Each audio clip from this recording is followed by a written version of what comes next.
오늘도 일상을 살아가는 조용한 호포항의 마을. 아직도 방공 푯말이 붙어있고 스텔라 차량이 경찰차로 쓰이는 시대. 파출소장 고범석은 육촌 동생 성기에게 마을에 이상한 일이 벌어졌다는 말을 듣게 됩니다. 평화롭던 시골 마을에 별일이야 있겠냐만 일단 현장으로 향한 범석은 뜻하지 않은 광경을 마주하고 이어 마을은 걷잡을 수 없는 광란의 소용돌이에 빠집니다. 오늘 다룰 작품은 호프입니다. 네, 안녕하세요. 세상의 모든 어두운 것들을 관찰하다가 이제는 희망 관찰자가 된 김보들입니다. 먹이를 찾아 산기슭을 어슬렁거리는 하이에나처럼 SF 대작을 찾아 한국 영화계를 어슬렁거리는 SF 소설가 임태훈입니다. 네, 이거는 제가 2달 전에 이 방송을 하자고 작가님께 예약을 말씀을 드렸습니다. 나홍진 감독님 신작이 나오는데 SF 스릴러래요. SF 작가님하고 저는 범죄 스릴러 전문 PD니까 이거 딱 맞는다. 제가 왓챠에서 계속 어떤 추리물, 네. 스릴러, 미스테리물 네. 이렇게 많이 여러분들과 함께 했지만 제 전공은 SF라고요. 네. SF 처돌이. 네. 그게 저기 때문에 굉장히 흥분되는 순간입니다. 네. 오늘 왔습니다. 저희가 이제 화면 좌상단에 노스포 구간, 그 다음에 이제 후반부로 가면은 그게 색깔이 바뀌면서 수포 구간으로 바뀌니까요. 보시면서 참고해서 보시면 될 것 같습니다. 자, 오늘은 이제 이 작품에 대해서 저희가 이제 앞부분에서 안 보신 분들의 어떤 수준에 맞춰서 기대 포인트 등등을 좀 설명을 해드리고 후반부에는 좀 분석이나 해석이나 조금 약간의 스포가 좀 들어간 그런 내용을 할 건데요. 전에 먼저 오늘 좀 시청 포인트에서 이게 되게 극과 극이 갈린단 말이에요. 좀 갈리셨나요? 내면에 뭔가? 그러니까 보통 우리가 호불호가 갈린다고 얘기를 하잖아요. 네. 근데 저는 이 영화는 조금 다른 유형의 호불호라고 생각해요. 한 이 작품 안에 네. 엄청나게 좋은 순간이 있고 음. 좀 고개가 가웃거려지는 이상한 순간이 공존돼 있어요. 네. 그래서 이 영화를 보고 나서 사람들끼리 아주 오랫동안 뜨거운 논쟁을 할 것 같고 네. 정말 단순하게 그래서 이 영화를 그러면 추천하지 않느냐라고 한다면 저는 꼭 극장에 가서 보라고 말씀드리고 이건 맞아요. 여러분 이 영화는요 간만에 한국 영화계에 등장한 큰 스크린으로 사운드가 빠방하게 때려주는 환경에서 어트랙션이라고 하잖아요. 놀이기구처럼 탑승해서 즐겨야 되는 체험의 영화다. 체험형 영화이기 때문에 네. 티켓가 좀 비싸지만 네. 그만큼의 가치는 있다. 고범석, 우리의 황정민 배우가 다시 나왔습니다. 고범석 캐릭터 좀 설명해 주시면요. 이번 호프에서는 시골 순경 역할을 하게 되죠. 파출소장. 파출소장이죠. 네. 아마 순경들의 우두머리. 네. 그런데 정말 우리에게 친근하게 느껴지고 동네 아저씨처럼 느껴지고 네. 우리 아버지, 아는 형, 삼촌처럼 느껴지는 역할을 해요. 그런 면에서 황정민의 연기를 자연스럽게 따라가면 영화에 쉽게 몰입되는. 이 고범석 캐릭터는 이 중에서 그나마 일반인들의 어떤 심리상 이 혼란스러운 재난 상황에서 어찌할 줄 모르는 그런 인물로 나오게 됩니다. 그건 어떻게 보였어요? 이 크리처물의 공식은 어떤 이상한 존재가 등장하기 전에 인물 소개를 되게 길게 해야 돼요. 그래서 이 인물을 보여주고 관객에게 이입시킨 후에 너 얘 응원하고 싶지? 안 죽었으면 좋겠지? 근데 이제 이상한 사건이 닥친단다? 이렇게 가잖아요. 네. 근데 이 영화는 시작하자마자 이상한 사건을 툭 내던집니다. 소가 보이죠. 이게 굉장히 파격적인 구성이죠. 네. 그리고 나서 이제 저는 이제 그게 이해가 되는데 이 호프는 사실 반지의 제왕 3부작의 1편에 해당한다.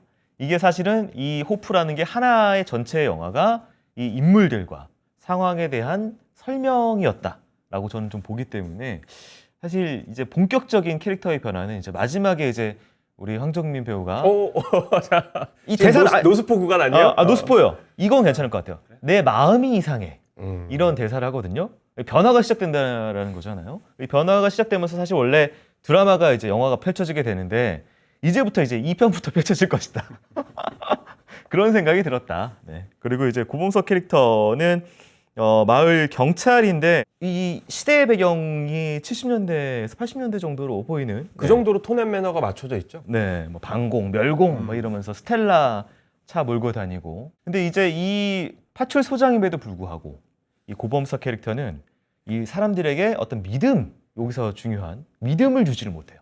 아저씨한테 혼나. 왜 나한테 총 쐈냐라고 이제 말로 후드려 맞고 오히려 공권력이 있는 사람인데 반대의 캐릭터로 그려지는 게 재밌었어요. 그리고 나서 이제 우리의 정호연 배우가 출연한 임성애라는 캐릭터가 나옵니다. 1시간 정도쯤 가까워질 때 첫 등장을 해요. 예. 멋있게 차를 카체이스를 이렇게 쫙 돌리면서 예고편에 나오죠. 유탄 발사기 이렇게 멋있게 일명 간지 등장을 하게 되는 그런 인물로 나옵니다. 그래서 정반대로 이제 이 임순경은 네. 만화적인 캐릭터라고 생각이 들었어요. 그리고 이 탁 차를 돌리는 건 그 유명한 아키라의 요 드리프트. 네. 정말 많은 영화 감독들이 자기 영화에 대놓고 오마주하는. 대신에 제가 조금 안타까웠던 건 네. 이 영화에 나오는 모든 배우들이 다 열연을 합니다. 악조건 속에서도 되게 훌륭한 연기를 보여주는데 정호연 배우분은 포텐셜이 있지만 네. 이번 영화에서 혼자 만화적으로 튀는 캐릭터를 맡다 보니 네. 좀 쉽지 않았고 네. 카체이스나 액션씬 같은 경우에는 이 본인이 가지고 있는 그 모델로서의 카리스마와 어떤 몸 사용과 이런 것들이 잘 녹아서 완전 그림이죠. 네, 멋있게 드러나는데 이제 예를 들면 해솔 아저씨 발 드레싱 갈아주면서 얘기 들어주고 뭐 이렇게 그냥 평범하게 앉아서 대화하는 씬들에 대해서 리액션 샷들을 주는데 거기서 약간 좀 이 내공의 부족함이 조금씩 드러나는 그런 부분이 아직까지는 하여튼 뭐 그런 부분이 있었습니다. 성의 캐릭터 같은 경우에는 이제 이 선에 관한 이야기를 본인의 입으로 얘기를 해요. 야, 정의와 도덕, 마을 사람 아무리 괴물이라고 해도 마을 사람 이렇게 죽이면 안 되는 거잖아. 넌 선을 넘었어라고 얘기하면서 처단을 하는데 이 영화는 말 그대로 이제 선에 대해서 침입을 한 것에 대한 이야기입니다. 호포라는 공간에 외계인이 침입을 하고 소가 있는 축사에 외계인이 들어오고 그러니까 어떤 가상의 선에 들어가면서 타인이 외부자가 들어가면서 서로 이 액션을 주고받고 하는 것에 대한 영화가 이후로 펼쳐지게 되는 게 나옵니다. 그리고 이제 괴수물로서의 도입부라는 것이 처음 이 침입 장면 침입을 했어. 근데 아직은 안 보여. 그렇죠. 결과물로서만 이제 드러나잖아요. 죽어 있는 소, 부서져 있는 벽. 이 초반부에 대해서는 어떻게 보셨나요?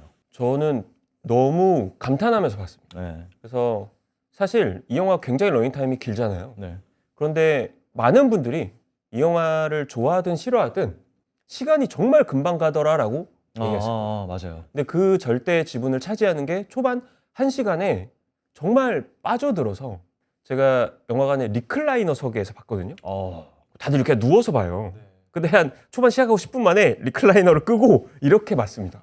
특히 저도 어렸을 적에 막 모래내 시장 같은 데서 놀다 컸기 때문에 방앗간이라든지 네. 혹은 낡은 간판, 장터, 오일장이 열리는 이런 장터가 그냥 저는 그런 데서 컸어요. 네. 그런 배경으로 되게 비이상적인 우리 일상으로 과학적으로 설명할 수 없는 정체불명의 코즈믹 호러 같은 존재의 난장판을 어떤 스펙타클로 보여줄 때 대단한 카타르시스가 있었어요. 네. 야, 그래 이거지. 한국 영화에서 내가 이런 걸 보게 되네. 그래서 영화 초반 1시간은 정말 감탄하면서 봤다. 이 호포라는 것이 뭐 많은 분들께서 짐작하듯이 호프라는 것의 이제 한국어 발음이자 처음에 호랑이라고 오해했던 그 괴물 외계인의 존재를 호자를 써서 포구의 포해서 호포항이고 제일 처음 부서지는 그 벽 뚫려 있는 공간도 호포 부동산이더라고요. 호포라는 이 부동산 땅이라는 공간이 이제부터 부서지기 시작할 것이다 라고 하면서 이야기가 펼쳐지게 되는데요. 그 뒤에 그 땅을 침범하는 존재가 이 부동산에 난 구멍으로 암시를 한 거네요. 네. 그런 걸 어떻게 찾아내시는 거지? 네. 자, 그럼 본격적인 이제 부서지는 이야기들과 습격 이야기들을 한번 보고 다시 이야기 나눠보도록 하겠습니다. 파출소장 범석은 사냥꾼 성기를 태우고 뭔가 벌어졌다는 현장으로 향한다. 뒤로는 바다가, 앞으로는 논과 멀리 산이 보이는 논두렁에 소가 쓰러져 있다. 성기가 데리고 다니는 일당을 보던 범석은 이 칼빈 소총 등록 안 된 총기가 아니냐며 이따 파출소로 오라고 한다. 멀리 보이던 소에게 다가가는 범석과 성기 일행. 소의 몸에는 공룡 발톱 자국처럼 거대한 자국이 나 있다. 그러다 일당 중 누가 해술 아저씨에게 들었다며 마을에 오래된 호랑이가 한 번씩 내려와 이렇게 가축을 잡아먹고 간다는 말을 한다. 해술 아저씨가 말했다면 그건 사실이라는 성기. 범석은 경찰로서 이 문제의 호랑이를 처리하고자 한다. 범석은 경찰차를 몰고 철책과 방공표가 쓰인 표지판을 지나 마을로 향한다. 마을에 범이 나타났으니 사람들 다치기 전에 잡으려는 범석. 사람들을 모으려고 하나 근처에 산불을 진화하기 위해 힘께나 쓰는 장정들은 현장에 가고 마을에는 노인들밖에 남아있지 않다. 그 사이 성기 일당은 차를 몰고 가다가 한 축사 앞에 멈춰 선다. 누군가 침입하여 무너진 철책, 고신의 축사다. 여기에서 논두렁의 소를 끌고 온 듯 보이는 상황. 뭔가 거대한 물체가 뚫고 지나간 듯 축사는 거대한 구멍이 뚫려 있다. 축사 안에는 뜯어먹힌 소의 사체가 보이는데 이상하게 썩은 냄새가 아닌 비린내가 난다. 그때 축사 뒤편 나무에 고씨의 팔이 잘려 걸려 있는 게 보인다. 팔을 뺀 나머지 몸은 어디로 사라진 걸까? 자, 이제 호포항의 운명이 과연 어떻게 되는지 이 자세한 내용은 이제 극장을 가서 체험을 하면서 보시면 될 것 같고요. 고성기. 아, 우리 인성이 형. 혼자서 약간 그림체가 달랐다. 이 조인성 배우는 네. 진짜 거적대기를 입혀놔도 멋있어요. 네. 그래서 이 캐릭터도 범석과 대조해서 보면 범석은 우리 관객을 대변하는 가장 친근한 네. 공감을 불러일으키는 캐릭터죠. 네. 근데 캐릭터는 반대편으로 이제 우리가 동경할 수 있는 요소가 있어야 되거든요. 네. 그게 이 영화에서의 조인성 배우가 맡은 네. 고성기라는 캐릭터죠. 저는 이제 이런 크리처물 하면 교과서적으로 떠오르는 게 에일리언 그렇죠. 시리즈입니다. 네네. 외부에서의 침입자, 인간이 감당하기 어려운 기괴한 생명체 이런 거잖아요. 네. 근데 에일리언 1편, 2편이 전 둘 다 명작인데 1편의 주인공 시고니 위버, 리플리는 도망치고 생존하고 공포에 빠집니다. 그런데 이미 2편에서 또 한 번 더 이 에일리언 괴물 제노모프를 만날 때는 네. 좀 전사로 돌변해요. 저는 이 게임을 해봤습니다. 네. 근데 이 두 명의 각기 다른 캐릭터성을 가진 시고니 위버가 이 호프에는 한 영화에 담겨져 있다고 저 생각해요. 그래서 1편의 시고니 위버가 황정민, 네. 범석이고 2편에 이제부터 투쟁을 시작하는 캐릭터가 저는 조인성, 네. 성기인 것 같다.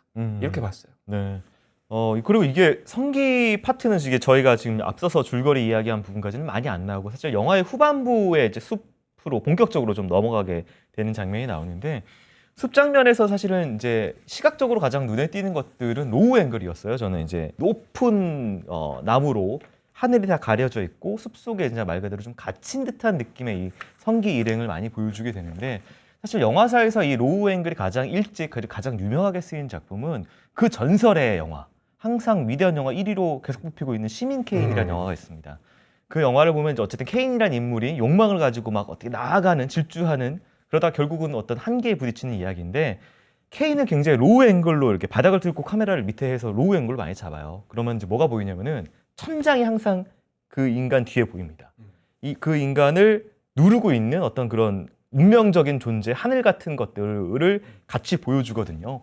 근데 이 성기 캐릭터도 역시 이 갇혀 있는 이 숲이라는, 그러니까 인간이 이게 되게 작아요. 이 외계인들 앞에서 굉장히 초라하고 한낱 그냥 톡 치면 죽는 미물일 뿐이거든요.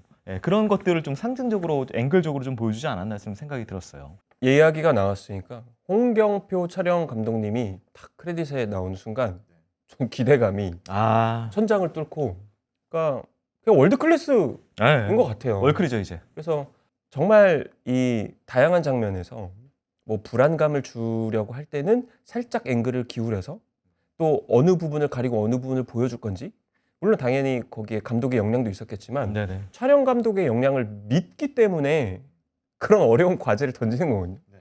그래서 되게 좀 보는 눈이 즐거운 장면들의 향연이었어요. 네. 그리고 이제 또 이 말 많은 이 외계인들, 외계인들에 대해서 이제 여기서부터 이제 그 말 그대로 호불호, 그 다음에 논란이 처음 나왔을 때 그 진격거 아니냐 이렇게 나온 그 장발머리에 지붕 뚫고 나오는 괴물부터 시작이 되는데 어떻게 보셨나요? SF 작가로서 이거는 솔직히 좀 아쉬운 부분이었습니다. 그러니까 오히려 저는 이 괴물이 너무 어디서 본 것 같지 않아? 뭐 진격의 거인의 거인이 이렇게 막 뛰어와서 사람들을 잡아먹고 내팽개치는 거에서 기시감이 느껴지지 않아? 또 문제지만 이 작품에 나오는 여러 괴물들이 있잖아요. 이 여러 괴물들의 디자인 통일성이 없어요. 디자인과 아트 스타일을 좀 구분해서 얘기하면 뭐 디자인이야 CG의 구현력이나 이런 걸로 최선을 다한 것 같은데 아트 스타일을 모르겠는 거예요. 아바타면 아바타, 에이리언이면 에이리언, 네. 프레데터는 프레데터. 각 크리처마다 그 아트 스타일이 주는 압도감이 있거든요. 아트 스타일은 돈의 문제라기보단 네. 드리는 정성과 어떤 이 선정의 감각, 센스 네. 이런 것들이니까 저는 오히려 아트 스타일에 좀 더 불만이 많았습니다. 저는 이제 그거에 대해서 조금 이해해줬으면 하는 쪽인데 왜 그러냐면은 이제 그 안에서도 나오는데 얘네들의 특징이 뭐야 도대체? 라고 했을 때 다리를 얘기를 해요. 다리가 우리가 이제 대퇴부하고 이제 종아리 뼈가 있으면은 그 말처럼 하나의 뼈가 더 있습니다. 역관절 같은 느낌이 좀 있죠. 네, 마치 신화 속의 켄타우로스 네. 다리가 딱 그렇거든요. 그래서 이제 이 외계인들은 잘 달리기 위해서 특화된 다리처럼 마치 돼 있는 부분이 있고 다리 관절이 비슷한 반면에 위에는 조금 야 얘가 걔야? 그 외계인이야? 라고 했을 때 봐봐 다리 봐봐 발 봐봐 똑같잖아 라고 얘기를 하거든요. 그래서 말을 안 죽이나? 네, 특히 이제 말 같은 경우에 저는 이제 그 달리는 부분하고 이런 것들이 이제 원래 동일성하고 기시감을 느끼면 동질성을 느끼면 사실은 이제 좀 공격을 덜하게 되는 어떤 그런 게 나오지 않나 이 편을 봐야지 알겠지만 근데 추측일 뿐입니다. 네, 이 편이 제작이 된다면은 그러니까 이 여왕벌이라서 이제 원래 숫사슴이 자기를 과시하기 위해서 더 큰 뿔을 가지고 있잖아요. 여왕이라는 캐릭터를 위해서 이제 가시라는 어떤 그런 존재와 조금 다른 외양 그런 것들이 각 캐릭터와 신분과 이런 것들을 좀 베리에이션 해주기 위해서 통일성이 좀 헤쳐지더라도 좀 다르게 외양을 가져가지 않았나. 근데 이거 사실 2편이 나와보기 전까지는 사실은 뭐 의문인 부분인 거고요. 네. 제가 조금 신선했던 건 보통의 크리처물은 다 어떤 신체적인 무기가 다 있습니다. 네. 그렇잖아요. 에이리언은 입속에 또 이게 네. 있고 아예 프레데터는 막 인간 병기로 레이저 쏘고 뭐 클로킹으로 몸을 숨기고 근데 이 영화에 나오는 이 괴물들은 거의 야구 투수처럼 인간의 머리를 집어던져서 사냥합니다. 네. 그래서 이 원거리에 있어도 마음을 놓을 수 없어요. 이게 지금 말씀하신 대로 이 외계인 종족들 저희가 외계인 하면 뭐 앞선 과학 기술을 이용해서 막 이런 것들을 많이 기대하게 되는데 이 외계인들은 굉장히 원초적인 무기를 써요. 도끼를 던진다든지 창을 그 던진다든지. 도끼 지구에서 만든 것 같아요. 네, 그죠? 뭐 그리고 직접 달려가서 잡아서 던진다거나 이런 육체성을 좀 많이 부여를 하거든요. 그래서 이것 같은 경우에도 역시나 이제 뭐 여러 가지 뭐 이유가 있을 것 같긴 한데 이 영화는 사실 앞서 얘기한 대로 체험적인 것이 굉장히 중요하고 원초적인 그 원초성에 관해서 굉장히 많이 또 많은 부분을 할애해서 좀 담고 있거든요. 그런 부분들이 좀 결부돼서 좀 돌아가지 않았나 싶고 그 부분은 저희가 이제 결론 부분을 정리하면서 한번 말씀을 좀 드릴게요. 그리고 이제 여기서부터 자 경고가 나갑니다. 스포일러입니다. 할 말 다 할 겁니다. 다는 아니고 그래도 할 수 많이 있는 할 데까지 겁니다. 네, 이야기를 해서 시작을 해보도록 하겠습니다. 범석은 마을 읍내로 들어와 차를 몰다가 멈춰 세운다. 호포 부동산 건물에 코끼리가 지나간 듯 원형의 붕괴 흔적이 보인다. 그때 마을에서 총성이 들리고 달려나가 보니 친구 태석이 멀리 보인다. 태석은 뭔가를 향해 공포에 질린 듯 엽총을 쏴댄다. 그러나 알 수 없는 존재가 자동차를 던져 태석을 깔아뭉갠다. 이어 마을 여기저기서 총성과 무너지고 부서지는 소리가 들리고 시장통에 들어서자 거대한 뭔가가 훑고 지나간 자리는 폐허가 되었다. 시장 중앙에 우뚝 솟은 기둥에는 멸공훈련표 위로 트랙터가 날아와 박혀있다. 범석은 정신없이 멀리서 벌어지고 있는 참극의 범인 그 호랑이를 잡고자 쫓기 시작한다. 한편 마을 상황을 알 턱이 없는 성기는 일당들과 함께 호랑이가 목격됐다는 숲으로 들어선다. 이번에 호랑이를 잡으면 돈 꽤나 만질 수 있을 터. 그러나 성기 일행은 숲에서 뜻하지 않은 존재와 맞닥뜨린다. 범석은 무너진 마을에 쓰러진 사람들을 단서 삼아 괴물을 추적하고 그 가운데 다리 밑에서 활로 사냥을 하려는 낙연 할배를 만난다. 할배는 범석에게 괴물은 범이 아니라며 녀석이 사라진 방향을 알려준다. 벌벌 떨면서 총구를 겨누는 게 전부인 범석. 그러다가 하얀 트럭을 얻어 탄다. 괴물은 그쪽에 없다며 범석을 태운 이들은 이 마을의 할배와 할매들. 이들은 익숙한 솜씨로 소총에 탄창을 갈아 끼우며 괴물을 향해 연사한다. 차량 안에는 탄창과 소총 그리고 소쿠리에 담긴 감자가 같이 흔들린다. 마을 사람들은 연신 범석에게 괴물은 그쪽에 있는 게 아니다. 호랑이 같은 게 아니다. 그런 괴물이 아니다. 라며 괴물의 존재와 위치를 전혀 파악하지 못하는 범석을 나무란다. 이후 범석은 마을 청년들과 같이 괴물을 뒤쫓다가 어시장 앞에 어구를 파는 가게 안에서 이상한 소리를 듣는다. 자신의 사라진 동생을 찾겠다고 무리를 이탈한 덕기가 보이더니 무언가에 잡혀 이내 어둠 속으로 사라진다. 조심스럽게 유리문 너머 어두운 실내를 지켜보자 긴 머리를 한 거대한 존재가 그 모습을 드러낸다. 겁에 질린 범석과 동네 청년은 유리문 너머 괴물을 향해 총을 연사하고 총격을 받은 괴물은 지붕을 뚫고 나와 압도적인 힘으로 범석을 던져버리고 범석은 철저하게 약자가 되어 살기 위해 도망친다. 그때 순찰차 한 대가 급커브를 하며 현장에 도착하고 순경 성애가 유탄 발사기가 달린 자동소총으로 괴물을 쏘기 시작한다. 성애는 괴물을 저주한다. 아무리 괴물이라도 지금 사람을 몇 명 죽인 거냐며 이건 버려서는 안 되는 일이라며 괴물에게 넌 선을 넘었다고 하며 유탄을 발사한다. 이후 범석은 성애의 경찰차에 함께 타고 괴물과 쫓고 쫓기며 서로를 죽이기 위한 사투를 벌인다. 그리고 범석은 괴물에게 결정타를 날려야 되는 순간 괴물의 표정을 보고 발사를 주저한다. 괴물은 도망치며 울고 있다. 괴물은 왜 마을에 온 것이며 호포의 운명은 과연 어떻게 된 걸까? 이 이후의 이야기들에 벌어지는 일들에 대해서 간단하게 어떤 일들이 나오는지를 보신 분들을 위해서 그리고 약간의 스포 정도로 포함해서 말씀을 드리면 일단 호연은 해술 아저씨의 그 다리 드레싱을 갈면서 며칠 전에 있었던 숲에서의 경험담을 통해서 괴물이 한 마리가 아니다. 내가 3마리를 봤소. 아, 괴물 더 있구나.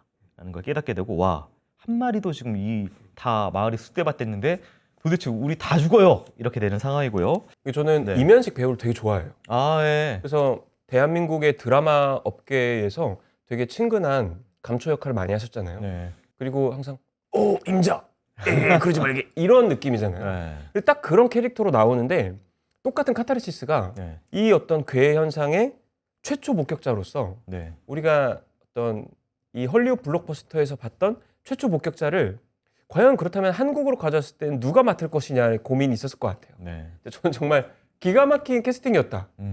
그래서 그 에너지가 주는 진짜 우리 옆 동네의 친근한 할아버지가 네. 내가 어제 밤에 숲에서 뭔가 험한 것을 봤는디 하면서 음. 썰을 푸는 이 디테일이 정말 좋았습니다. 이제. 네. 그래도 나 감독님도 이 장면이 좀 길긴 했으나 자기는 너무 이 장면이 너무 사랑스럽고 해수리가 너무 사랑스러웠다. 그래서 꼭 넣을 수밖에 없었다라고. 이거 어떻게 이걸 컷해요? 네. 나 같아도 못해. 네, 그런 이야기를 했던 부분이고 이후에 이제 양배라는 이제 결정적으로 이제 스토리가 이렇게 가고 있으면 갑자기 이 사람이 툭 쳐서 방향을 이쪽으로 확 꺾는 그런 인물이 하나 나옵니다. 은문석 배우가 엄청난 연기를 또 보여주게 되고요. 그리고 이후에 이제 성기의 숲에서의 어떤 마베이오라고 하는 여기서의 전투 최강자와의 어떤 대결이라고 하긴 생존이죠. 생존투쟁. 마베이오로부터 살아남기. 이런 부분이 펼쳐지게 되고요. 그리고 이제 예고편에도 이제 거대한 함선이 우주 함선이 막 폭발하면서 지구로 이렇게 떨어지는 장면이 나오잖아요. 그게 쿠에레 함선이라고 하는 것인데 그 쿠에레 함선이 떨어지면서 이 마베이오와 그다음에 이제 조르라고 하는 여왕 아까 얘기한 가시 외계인이 뭔가 그것에 대한 대화를 주고받는 그런 갑자기 통번역을 해주죠. 네. 자막이 갑자기 깔려요. 네. 아, 이것 때문에 이 대단한 헐리우드 배우들을 캐스팅했구나. 사실 앞서서의 마베오가 와 하는 거는 누구나 할 수 있는 사실 어떤 그런 캐릭터인데 뒤에서 이 대화나 거기서의 풍기는 어떤 분위기나 뭔가 연기가 필요한 역할들이구나 이 외계인들이. 그리고 그 연기는 이 편에서 나오겠구나. 이제 나홍진 감독님이 한 3부작 정도의 이야기를 생각을 하고 원래 시나리오를 썼고 그 중에서 한 1부 정도의 느낌이 이 작품에 담겨 있고 그것 때문에 또 많은 분들께서 뭐야 이거 싸다만 느낌 이거 뭐야 이거 엔딩 이렇게 해도 돼? 이런 말들이 또 나왔던 지점이죠. 네. 제가 PD님께 영화를 보고 나서 제일 먼저 보낸 톡이 뭐였냐면 영화 초반 1시간 그래 영화는 이렇게 만들어야지 후반 1시간 영화를 이렇게 만들면 안 되지 않나? 제가 이렇게 두 줄로 정리했었잖아요. 네네네. 그래서 저는 좀 PD님과 좀 생각이 다른 게 3부작이든 10부작이든 네. 어떤 한 편의 포만감을 줄 수 있어야 된다고 생각합니다. 그래서 반지의 제왕 1, 2, 3부작은 각 한 편 한 편씩 봤을 때의 포만감이 있어요. 네. 그 포만감을 챙겨줘야 자 근데 이야기는 계속 이어집니다. 일단 의무를 저는 챙겨야 된다고 보는 거죠. 뭔가 이 서사의 내적 완결성이라든지 네. 혹은 감독이 무엇을 말하려고 했는지에 대한 무언가를 네. 포만감을 줘야 돼요. 근데 이 영화의 엔딩이 네. 오히려 뒤에 뭐가 더 있습니다를 광고하는 바람에 오히려 포만감을 챙겨주는 기본기를 놓친 게 아닌가? 뭐 그렇게 생각합니다. 네, 그렇게 보시는 분들도 실제 많이 있고 그것 때문에 좀 평을 박하게 해주시는 분들도 많이 있는 게 사실입니다. 그것과 별개로 네. 만약에 2편, 3편이 나온다? 네. 그럼 난 또 가서 볼 것 보겠지. 같아요. 도대체 뒷이야기는 어떻게 되는 것인가? 계속 당하면서도 막 속을 것 같은 느낌 있잖아요. 네, 알겠습니다. 그리고 뭐 이제 양배 이야기도 어느 정도 좀 해야 될 것 같습니다. 양배는 이제 이제 이 사람은 진짜 말 그대로 후반 거의 한 진짜 말미에 나오는 인물이고, 신스틸러죠. 예, 그러면서 굉장히 중요한 향방을 가르고 있는 사람인데 이 사람이 이제 아기 외계인이 이제 예고편에 나와요. 이제 그 존재랑 결부되어 있는 내가 이 아기 외계인을 가지고 있지롱. 못 믿겠으면 와서 보십시오라고 해서 그 집에 가게 되고. 내 집에 있는데 왜 그래요? 이런 느낌이잖아요. 네, 맞아요. 그리고 이제 범석의 말에 따르면 같이 생긴 자가 안 되겠다. 이거 못 나가겠네요. 네. 하여튼 뭐 그런 인물로 나옵니다. 근데 이 양배의 이 씬과 이 아기 외계인이 등장하는 순간 이 영화는 굉장히 저희가 이제 종교적인 색채를 띠게 됐다라고 생각이 드는 게 이 양배의 직업이 목수입니다. 그렇죠. 네, 요셉의 직업이 목수고요. 아기 예수가 마국간에서 이제 태어나고 동문박사 3명이 이제 찾으러 오는데 이 나무 마국간 같은 창고에서 이제 아기 이 외계인을 꺼내서 보여주고 그리고 숲속에서 이 아이를 찾으러 다닌다는 3마리의 외계인 이야기가 앞에서 나와요.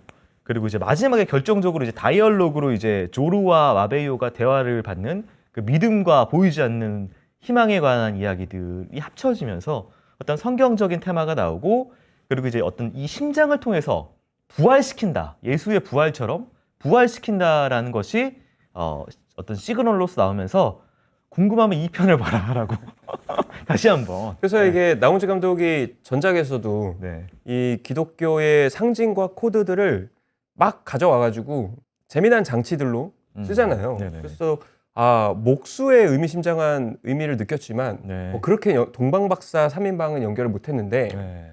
일단 많은 것들은 친절하게 보여주는 것이 이 양배라는 캐릭터가 사실 얘는 그냥 뭔가 수상해 보이는 게 막 돌아다니니까 네. 야생동물인 줄 알고 죽였을 수도 있고 아니면 네. 단순 쾌락을 위해 음.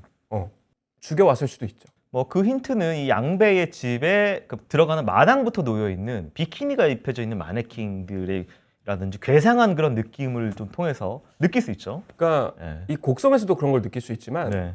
시골이라는 곳이 굉장히 폐쇄되어 있고 그래서 교류 없이 오랫동안 이 혼자 독거를 하는 사람들이 네. 이상한 자기 세계를 키워나가기 좋잖아요. 그래서 사실은 텍사스의 시골 같은 데도 왠지 전기톱 살인마가 있을 것 같고 네. 이 양배는 그런 느낌을 주는데 네. 이 은문석 배우가 네. 정말 연기를 잘해요. 그게 조금 아쉬운 건 네. 이 음석 배우에게 뭔가 장면이 더 있었거나 네. 했는데 이 영화 안에서 너무 많은 걸 보여주진 못해요. 그죠? 그래서 네.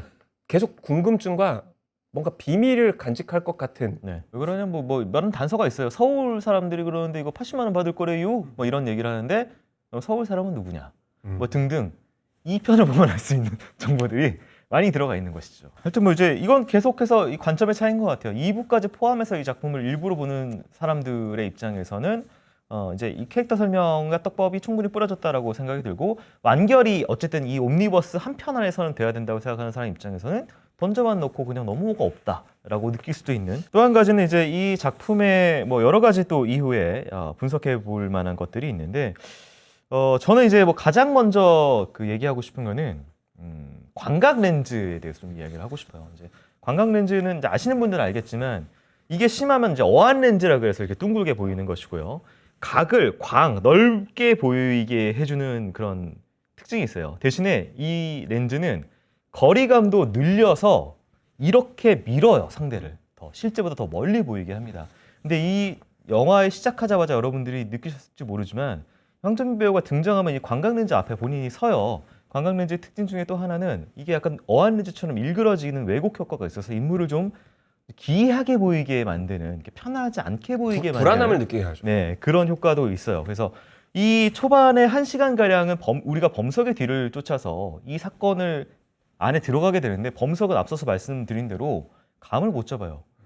사건이 벌어지는데 범석의 시점샷에서 보이는데 멀리 보여요. 관광 렌즈처럼 이 거리감을 멀리서 벌어지는 일처럼 보여서 얘가 진실에 대해서 파악을 도저히 못하는 것처럼 보이게 만드는 효과를 또 관광 렌즈가 주거든요. 물론 또 이 벌어지는 호포항의 전체를 보여주는 효과도 있고요. 뭐 여러 가지 의미로 감독님이 사용하셨을 수 있겠지만 또 그런 부분이 있고, 범석 같은 경우에는 사실 이 상황을 제일 잘 알아야 되는 공권력입니다.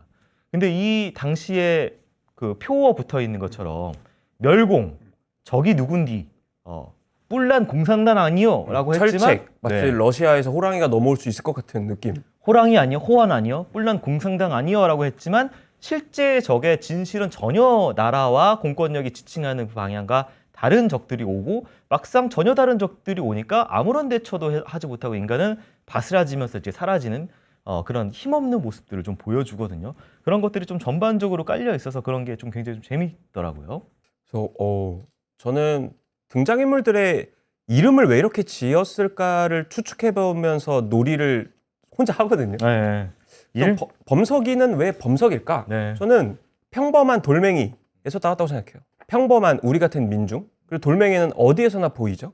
그래서 누구나 황정민의 반응에 몰입하면서 볼 수 있어요. 쏘지 마 이씨 이러잖아요. 쏘지 마 이씨. 그냥 우리도 그럴 것 같잖아요. 네, 동네 네. 아저씨처럼. 네네. 그 반대편에 있는 성기는 되게 중요한 클라이막스에 달아나지 않고 화를 냅니다. 네. 근데 인간이 그 불가해한 공포에 직면했을 때 네. 누군가는 겁먹고 달려들지 못하고 벌벌 떨죠. 범석이처럼. 근데 또 한편으로는 우리의 유전자 속에는 핀트가 나와가지고 전사의 유전자가 있죠. 네가 죽나 내가 죽나 해보자. 네. 마치 막 바이킹 전사 같은 네. 화를 내서 썽을 내서 스스로 기운을 만들어내는 유형이 있다고 생각해요. 그래서 저는 범석과 성기로 이름을 준 게 아닐까? 그러니까 혼자 이런 놀이를 해봅니다. 저는 이제 뭐 범석 같은 경우는 이제 이 호포항 범에 나오는 이 곳에서가 돌처럼 이제 굳어져 있는 어떤 그런 느낌을 이미지적으로 받았고요. 성에는 말 그대로 에로스죠. 네. 성에는 에로스, 성기는 말 그대로 그럴 수 성기죠.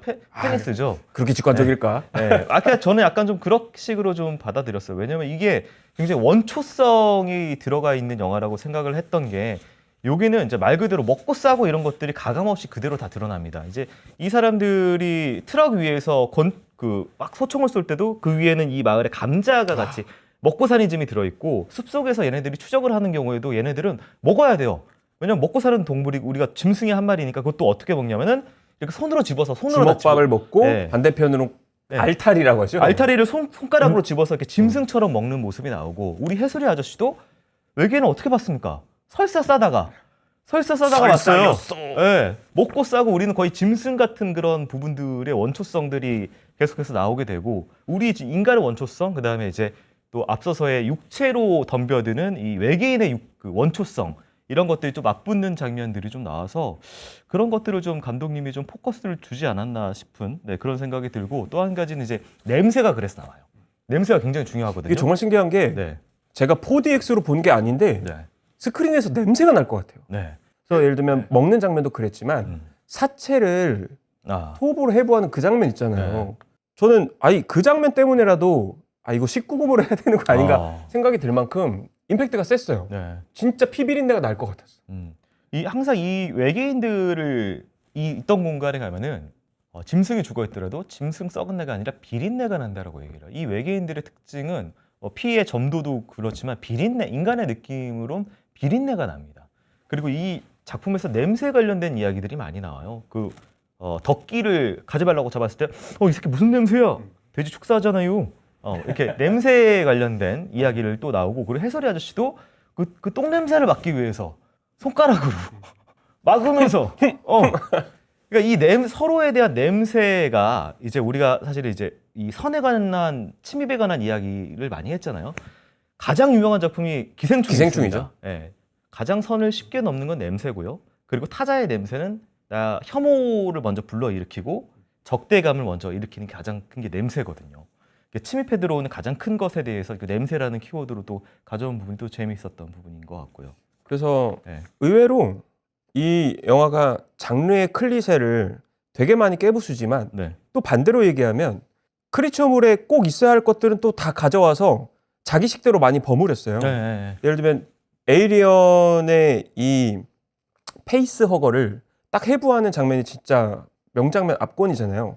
이 지구인의 과학기술로 이걸 해석해 보려고 하는 시도, 그리고 그 이후에 모든 크리처물에는 그런 장면이 꼭 나옵니다. 우리는 되게 궁금하거든요. 도대체 저 안에 장기에 뭐가 들어있을까? 그러니까 이 영화가 기묘하게 공포스러운 장면과 네. 절반은 아재 개그로 채워져 있어요. 네, 맞아요. 느끼셨죠? 네.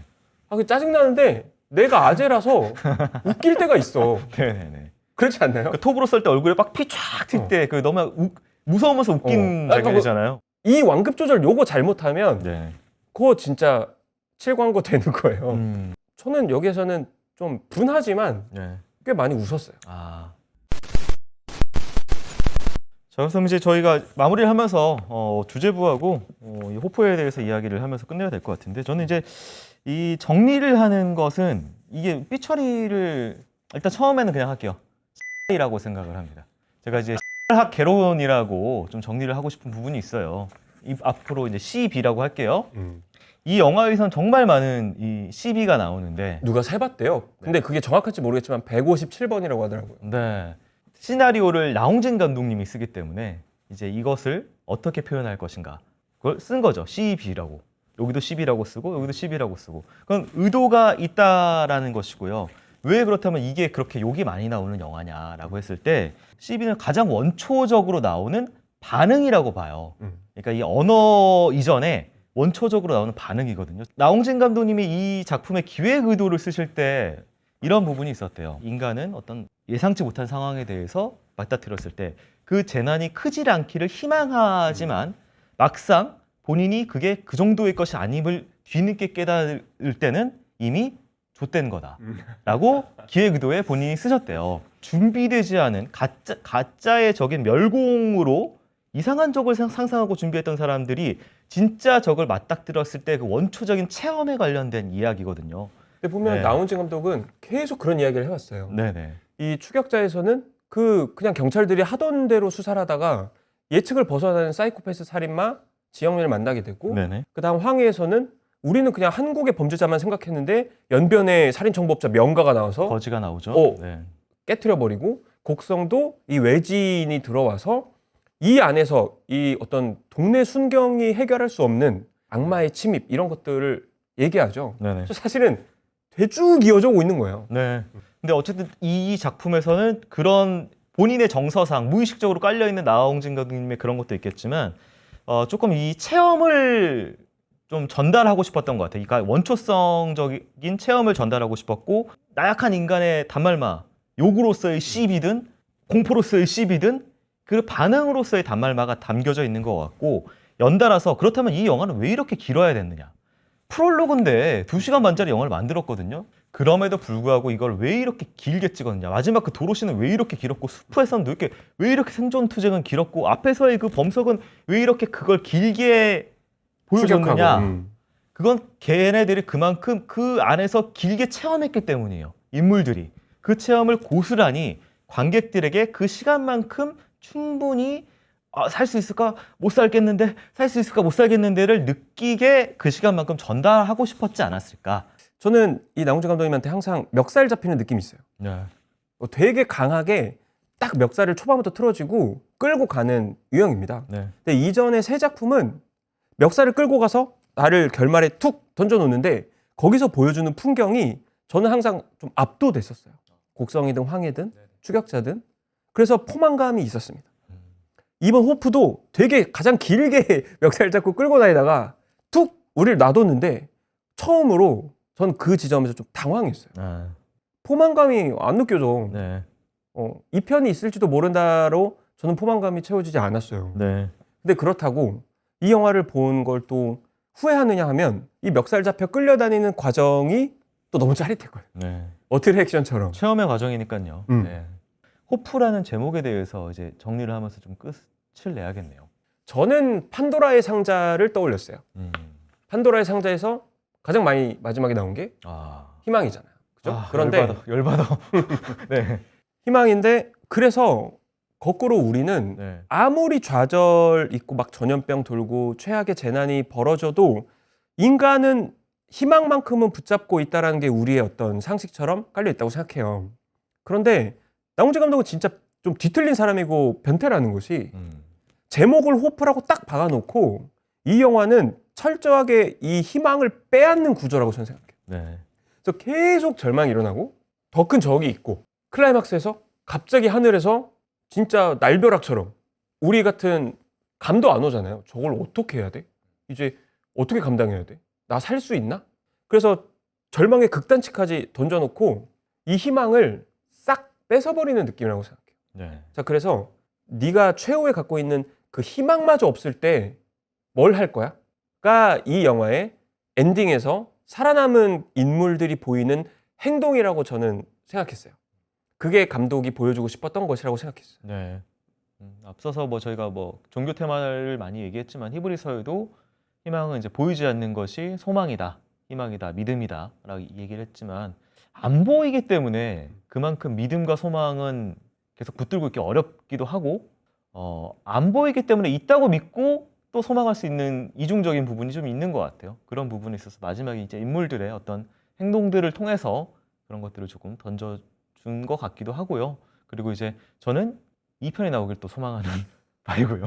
근데 꼭 하나만 얘기하고 싶다면 SF 작가가 보는 이 영화는 아, 어떤 것인가? 네네.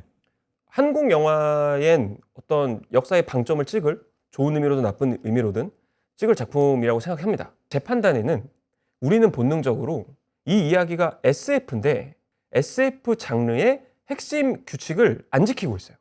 저는 그렇게 생각합니다. 네. 여기 나오는 이제 외계 존재들이 보통은 이제 우리가 에이리언이나 프레데터나 많은 크리처물을 보고 자라왔기 때문에 저런 기괴함과 낯섦, 외계 생명체의 낯섦이 좋은 SF의 조건이라고 착각할 수 있어요. 근데 저는 반대로 생각해요. 이 외계 존재를 드러냄으로써 우리 인간을 낯설게 만드는, 낯설게 하기 기법을 쓰는 게 SF의 정수라고 생각해요. 네. 근데 이 영화 호프에서의 외계인이 그걸 해냈는가? 우리를 낯설게 돌아보도록 하도록 이 외계인이 그 역할을 했는가? 이 외계인을 빼고 야생 곰이나 식인 호랑이 혹은 아나콘다를 넣어도 이야기가 성립되거든요. SF의 법칙을 깨도 되죠. 근데 보통 법칙을 깨면 그 안에 그만큼 다른 것을 네. 채워 넣어야 되는데 그래서 저는 중요한 여러분들이 만약 불만을 느끼신다면 저는 한국 관객들의 탓이 아니라고 봅니다. 우리는 SF를 잘 알고 좋아하고 감시관이 있어요. 네. 여기서 다시 한번 제가 변명을 드리자면은 이 1편 호프는 인간이 생존에 대한 소망이었고 2편은 이제 부활을 꿈꾸는 이제 이 조르 외계인들의 소망이 나올 것이고 2편이 이제 인간의 거울이겠죠, 외계인이. 그래서 3편이 이 둘의 어떤 그런 반사된 이 정반합 구조처럼 스펙트럼으로서 인간의 어떤 그런 인간과 외계인의 차이와 비슷한 것과 어떤 총체적으로 정반합으로 가지 않을까. 오히려 저는 여러분들 대다수보다 나홍재 감독을 되게 좋아하고 네. 홀릭하는 빠에 가까울 거예요. 네네. 그런데 내 안에 또 다른 자아가 있잖아요.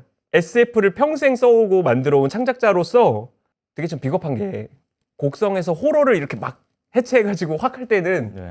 재밌는 시도인데 이렇게 생각했는데 내 장르는? SF 크리처를 갖고 와서 나홍진식으로 막 이렇게 버무리니까 또 나의 팬보이로서 왜 또 저렇게 가서 우리 애를 우리 SF는 그런 게 아닌데. 우리 귀한 애를 네. 그래서 이거는 SF의 탓이 아닙니다. 하여튼 어떤 느낌인지 알 것 같아요. 제가 마지막으로 얘기하면은 한국 문화를 외국인들이 갖다가 막 이렇게 해가지고 하면은 자기들은 재밌을 수 있지만 한국 문화는 그런 게 아닌데라는 그렇지. 반발이 한국인으로서는 들 수가 있어요. 작가님은 SF 작가로서 아마 그런 생각이 좀 드셨던 게 아닌가. 반면에 그 초반에 제가 극찬했던 부분들은 네. 정말 교과서처럼 그래 한국의 어떤 SF 블록버스터가 나온다면 네. 진짜 우리 거를 이렇게 적극적으로 버무려서 이 몰입감을 쫙 끌어당겨야 이 오징어 게임도 우리 전통놀이가 세계에서 이렇게 빵 터질 줄 어떻게 알았겠어요. 그런 데서 우리는 이제 좀 자부심과 카타르시스도 동시에 느낀다고 생각하는데 기대해 보겠습니다. 어쨌든 피디님은 슬롯을 원코인을 한 번 더 아, 줘보자 이런 네. 느낌이신 것 같아요. 이게 다음 코인을 안 넣으면은 이 작품은 사실은 평가를 하면 안 되는 아직 그 작품이라는 제 판단입니다. 근데 사람들은 평가를 하겠죠? 저는 사실 지금은 이렇게 관대하지만 2, 3편이 진짜 나왔잖아요, 미래. 이렇게 관대하실 줄 근데 솔직히 몰랐어. 나중에 이 기다렸는데 제 기대에 안 찼다? 그때 그러면 그때. 밀어둔다. 그때 신랄하게 약간 좀 유예하겠습니다. 네. 하여튼 오늘은 저희 호프를 다뤄봤고요. 최대 대한민국의 2026년 기대작인 만큼 말도 많고 탈도 많고 그만큼 많은 분들께서 궁금하셔서 극장에서 보고 계시는 작품입니다. 여러분도 실제로 가서 한번 체험을 해보시고 그 느낌 어떠셨는지 댓글로 한번 남겨주시면 저희가 또 하나하나 읽어보도록 하겠습니다. 근데 저는 꼭 보셨으면 좋겠어요. 곡성 이후 10년 만에 벌어진 뜨거운 감자 이벤트잖아요. 네. 영화를 좋아하신다면 적극적으로 한번 참여해 보셔서 네. 이 콜로세움에 입성해 보시기를 저 추천드립니다. 자, 왓챠 오늘은 최초로 극장에 걸린 작품을 보고 뜨끈뜨끈하게 이야기를 나눠보는 시간이었습니다. 핫한 주제를 네, 어떤 것을 또 참고할 수 없고 재밌었습니다. 네, 재밌었고 또 최초로 작가님과 저의 의견이 가장 많이 갈린 그런 작품이 되겠네요. 네, 하여튼 재밌게 대화 나눴고요. 저희는 또 다음에 또 다른 작품을 통해서 돌아올 테니까요. 또 많은 보고 싶은 작품 댓글로 남겨주시면 참고하도록 하겠습니다. 지금까지 저는 김보들이었고요. SF 소설가 임태훈이었습니다. 감사합니다.